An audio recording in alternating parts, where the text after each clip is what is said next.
Okay, so the last one here, I'm probably not going to edit this, you're just going to have to live with that. I've lost my mind. So, the last thing I need to explain right now, acceleration charts.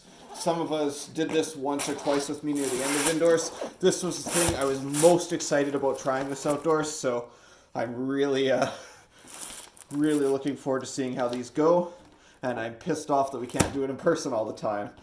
But I bought a couple of charts that gave me some nice markings here.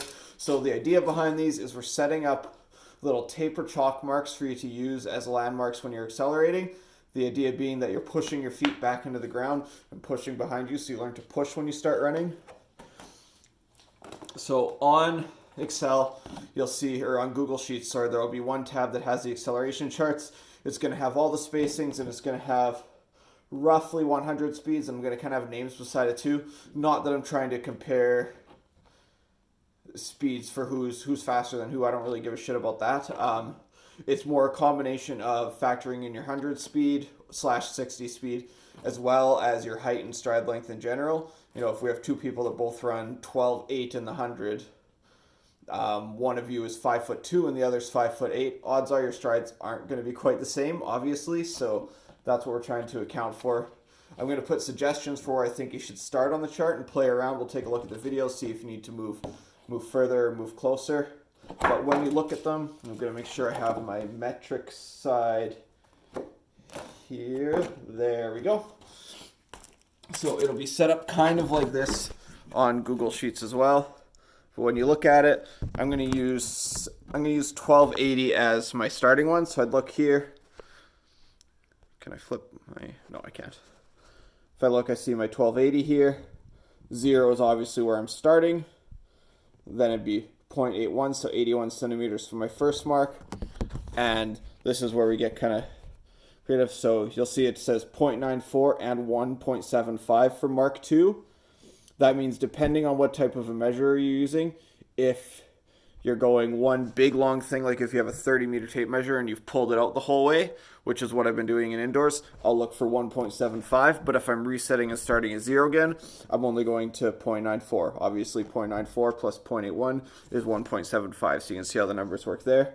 And then it progresses all the way down. You can see we get to about 22 strides by the end. We won't start at 22. We'll start at 10 to 12 and kind of work up a couple strides a week from there. I'm super excited about these. So I'm going to show you how I'd mark the first two just so you can get an idea. So if all else fails, you can grab some tape. Personally, I would use chalk. I've got lots of chalk. If you need some, I have probably about 20 blocks of gym chalk here. You can just arrange to come by my house and pick up a block. I'll just leave it in the mailbox for you, so you don't have to worry about contact or distancing or anything like that. You can just grab it right out of the mailbox if you need. I can probably drop them off too, but either way. So I'll make a little mark here for my 0. Find my tape measure that I definitely brought out here, wherever I've hidden it. Seriously, where'd it go?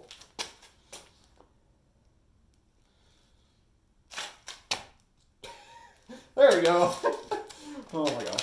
So from there, I said my first one for a 12.8 example was 0.81. So I'm going to pull out my tape measure here, mark a chalk at 0.81.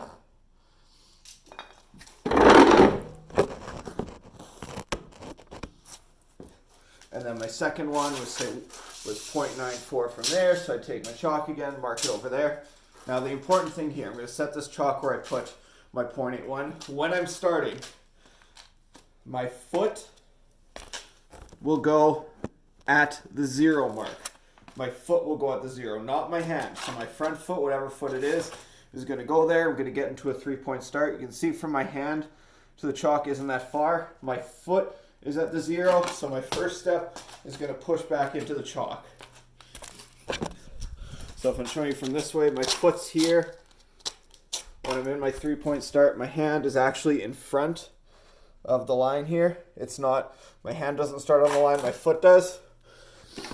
And that's how the entire chart's set up, so don't mess that part up. It's super important.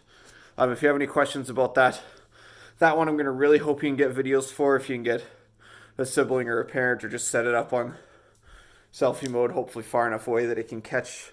I know it's going to be tricky on there. If it's head on, it doesn't really matter. I'm hoping I can get an idea of if you're hitting the chalk marks well or not, because that's super, super important here.